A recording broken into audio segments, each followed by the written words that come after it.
We've finally gotten answers, or at least some of them, in the Suzanne Morphew case, and we're going to talk about the latest update in today's video.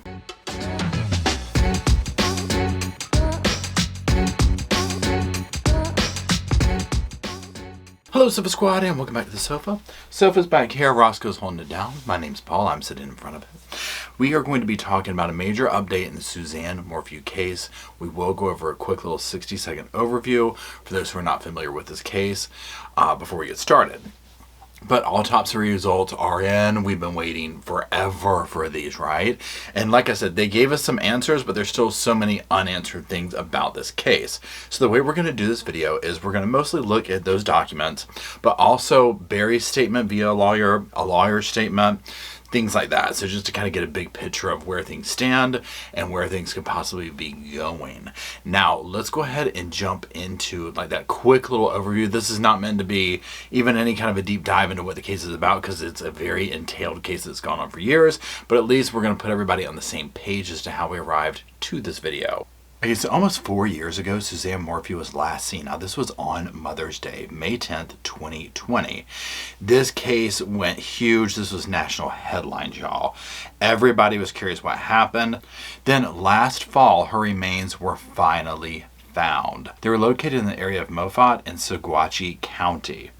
Now, so much had gone on during this interim, and part of that was Barry Morphew, her husband. He was charged, he was arrested, the whole 9 yards.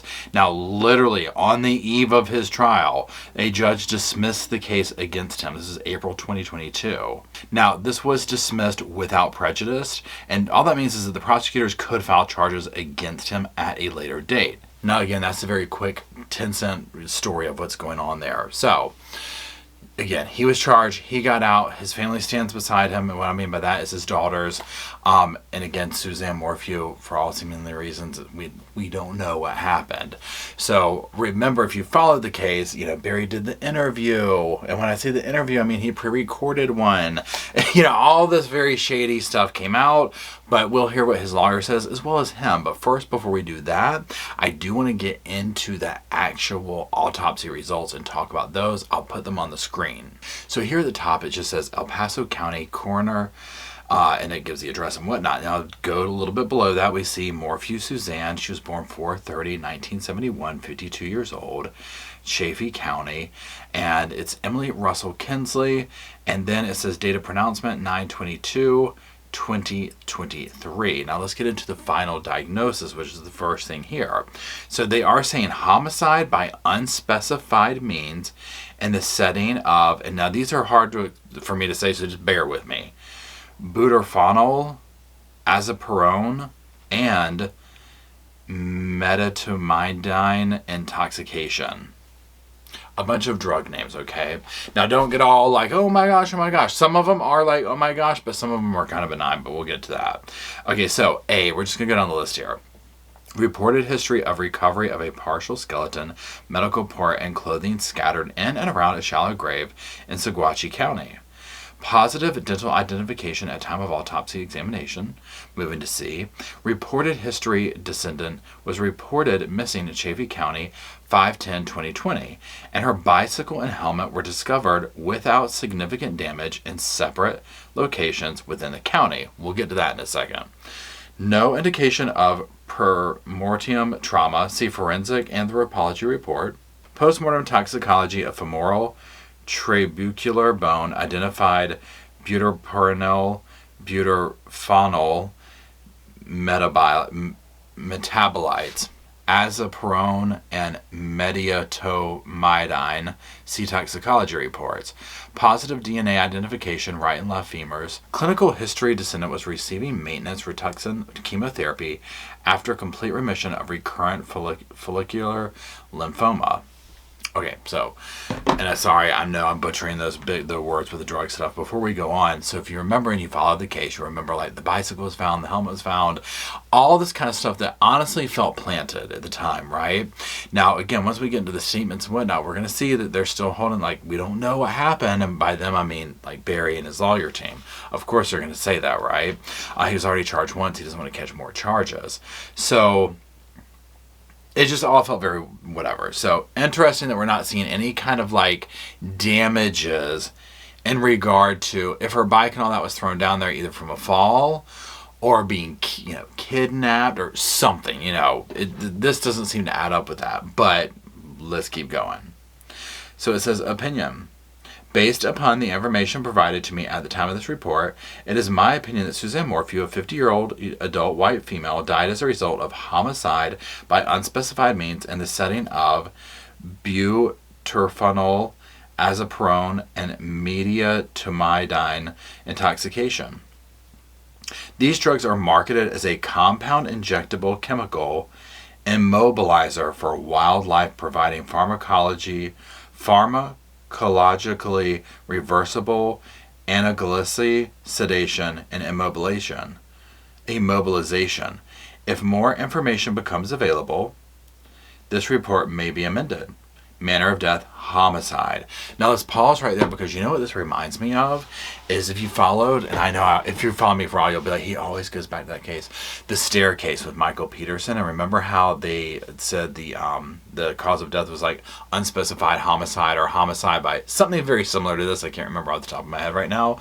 So I was like, when they said this, all I'm saying is that I was like, oh wait, we've seen this before with like the Michael Peterson situation. So I thought that was really interesting. Now moving on to the second page, you'll just see that it's signatures there. So let's go ahead onto that third page and let's go through that as well. And just side note, I'm reading this from my hand here, so that's why I'm looking down at the thing as I read it to you. So the person's present in the autopsy, and it just lists the people out here, from the sheriff's office. We won't go into the whole thing here, but it just lists all the people who are there and present at the thing. Then general examination. The descendant is initially identified as Jane Doe. Submitted for examination are 3 large paper bags containing bones, 7 brown paper bags containing clothing, and 7 envelopes containing items to be described. The submitted items are radiographed. External examination. The skeletal remains are submitted in 3 bags labeled Jane Doe RN-17, Saguache County Day 1, Jane Doe RN-17, Saguache County Day 1 skull, and Jane Doe RN-17, Saguache County, Day 2 and 3. The 3 bags containing multiple human and non-human bones and fragments, dirt, and a wood fragment. The submitted human bones include the skull with mandible, sacrum, multiple ribs, bilateral radii, and ulnae, manubrium, and sternum, right scapula, clavicle, right and left femora, right and left tibia and fibula, and multiple vertebrae. None of the bones bear any residual soft tissue. The right femoral head, femur fragment, and femur head is retained for toxicology testing prior to release for forensic anthropology examination. Submitted in an envelope labeled, and then it just lists the dates here and what the things are here. 9/24/23, 23/4/4, purple medical devices, and grave. The envelope counts a dirt-covered purple medical port labeled 6328. 7 brown bags remain in the custody of CBI and contain a pale pattern balaclava, a pink and light color leather work glove, a light color partial padded bra, a ripped dark blue-gray hooded sweatshirt labeled Crested Brute Buttle. I can't really see that word here. A torn green Nike green tank top, Yeti shorts, and a fabric fragment. The clothing and fabric fragment are all weathered and covered in dirt. Let's just go to that last page now. And it says bags were labeled respective to their contents. 6 envelopes remain in the custody of CBI containing 5 fabrics, 1 weathered bullet, and are labeled as such. Evidence. The medical device is released to Chaffee County Sheriff's Office 9/27/2023. A disc of 2 x-rays is released to Dr. Kim Look on 9/28/2023.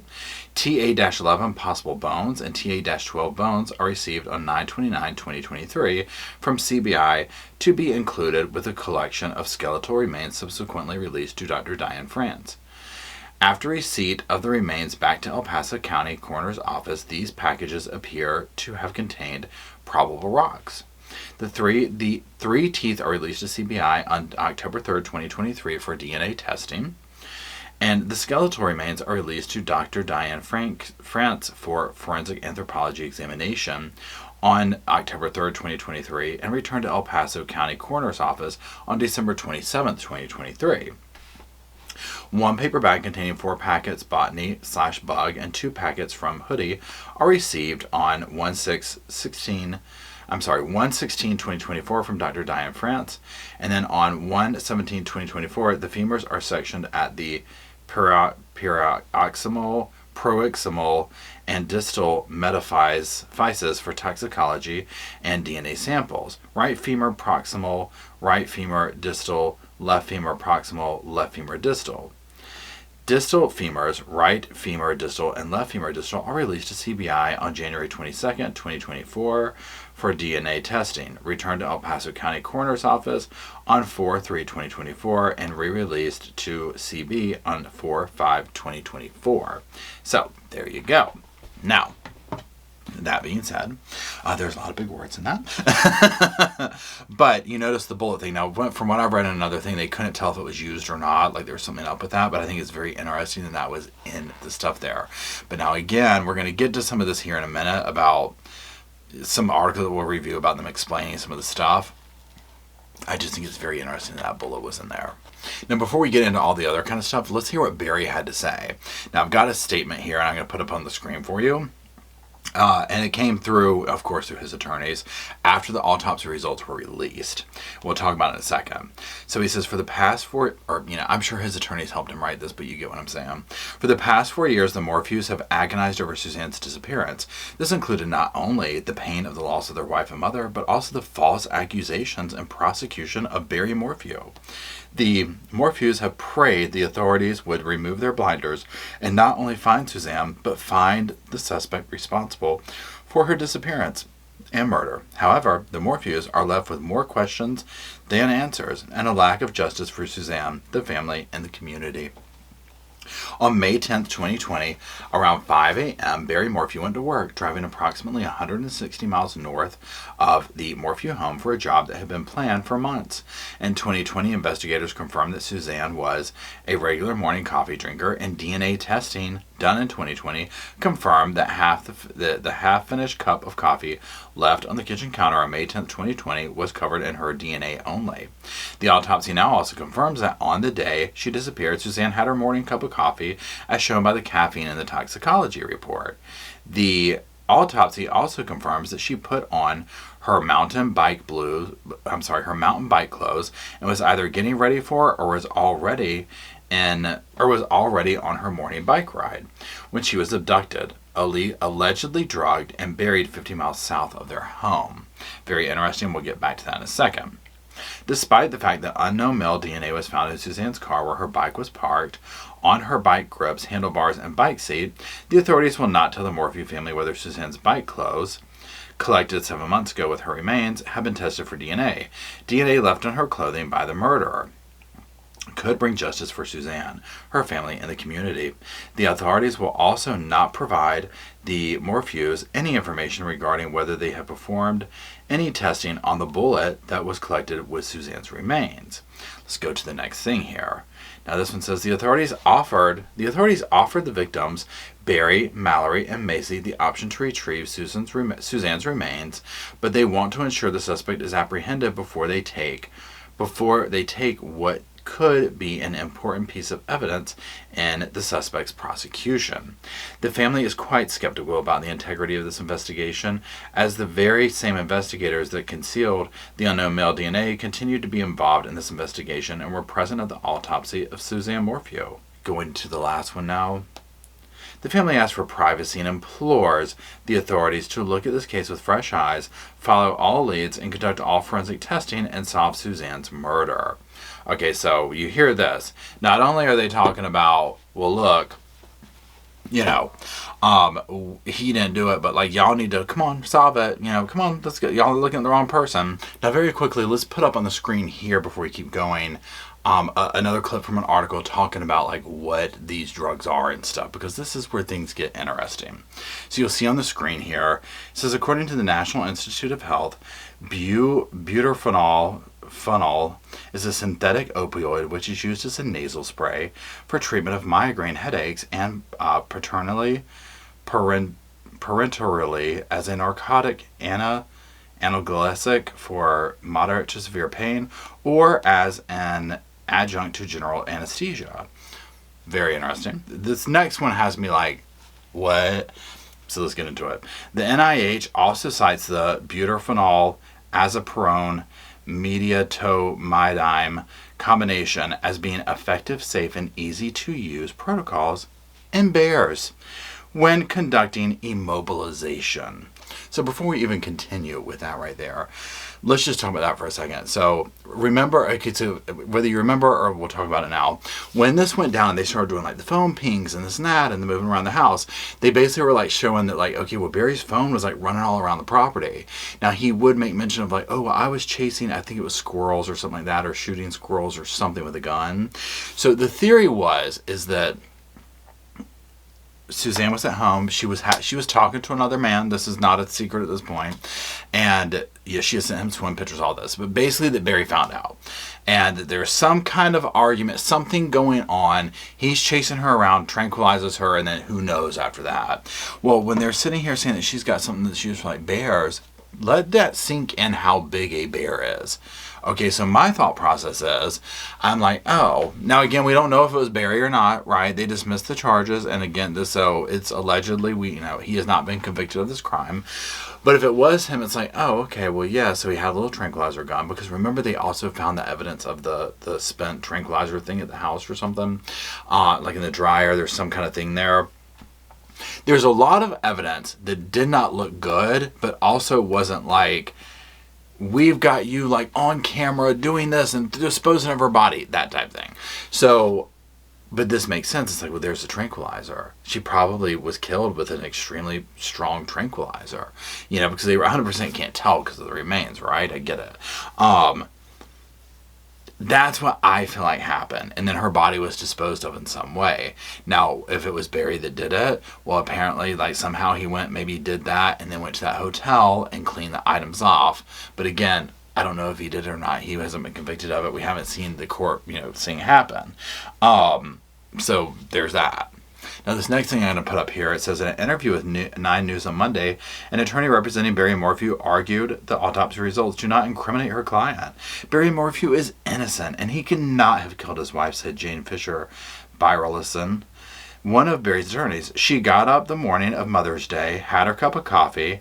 That now confirmed the autopsy report. Also confirmed the autopsy report is that she put on her bike clothes. She was on a bike and abducted. The tranquilizer that was found in her bones, allegedly, is a very common animal tranquilizer that could have been used on farms or by hunters, which are people who are very prevalent in that area of Salida.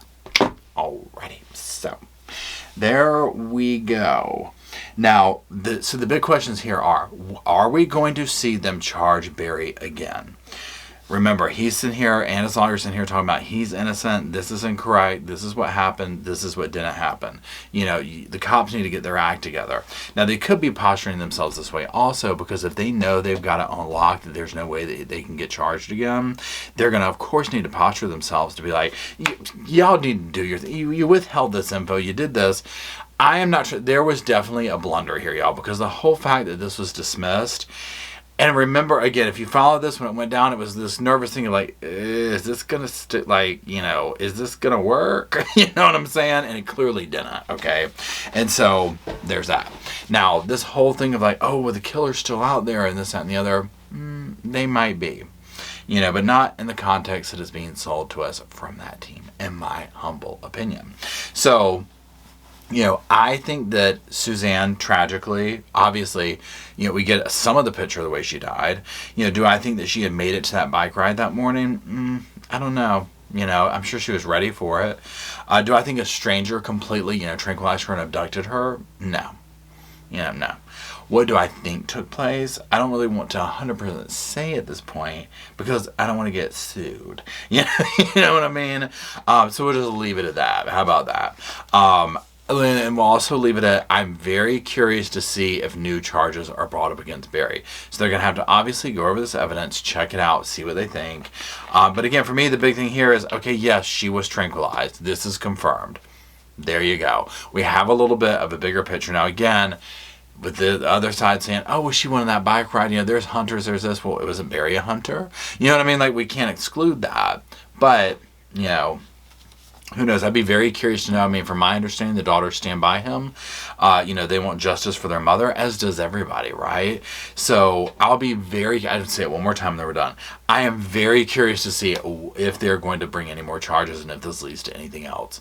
So, and if they do bring charges this time again, they need to make damn sure they are ready for it, because it's like you only got one shot. You know what I mean? So anyways, let me know, what do you think? What's your theory? Let me drop it in the comments. Go on, drop it down there.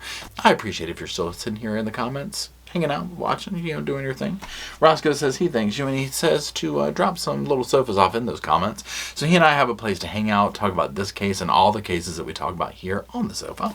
And until we meander down there and do that, we'll see y'all soon. I just wanted to say thank you again for watching the whole video, and also thank you for being part of the Sofa Squad. Special thanks to all the Patreon members, channel members from both of my channels, everybody who likes, shares, subscribes, comments in the comment sections. It helps the channel out so much. Now, don't forget, I do have that other channel, the podcast channel. That's where we go live, we hang out, we talk. We have kind of sort of a schedule, but just be sure and check it out. I'll put it up here on the screen. Also, if you're looking for merch, be sure to check out my Teespring store. I'll put that up here. And then, like I said in the beginning of the video, if you want to follow me and Roscoe on the Instagram, go on, check it out. It's right here on the screen again. But once again, thank you very much. I really appreciate you being part of the Sofa Squad, and I'll see you in the next video.